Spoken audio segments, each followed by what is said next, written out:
Hi mga Marcy! Ayan, nag-Alajego de Explorer na naman ang aming bebe Paul. Tingnan mo na naman, naggalagala na naman kami at bago namin surprisahin si Papa B, bumili muna kami ng tinapay sa bakery. At tignan mo naman yung bata-batuta na yan, ayaw magpahawak at may dala-dala pa siyang payong. Akala mo naman napakatanda at ayan na nga pala ang kanyang dalawang pamangkin. Patingin-tingin pa siya dyan. Alam mo ba minsan may topak to mga Marcy? Hindi namamansin. At ayan, namansin na siya.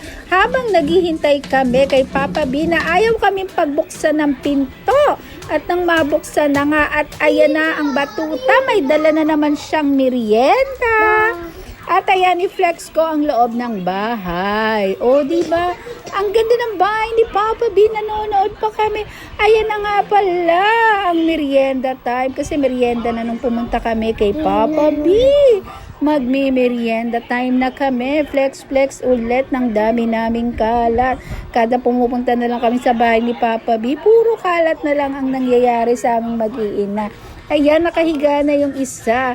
At ayan, napagdesisyon na namin umuwi na. Baka maiwanan kami ng bus ni Mama Joy. O, diba? O, tingnan mo, tumakbo pa.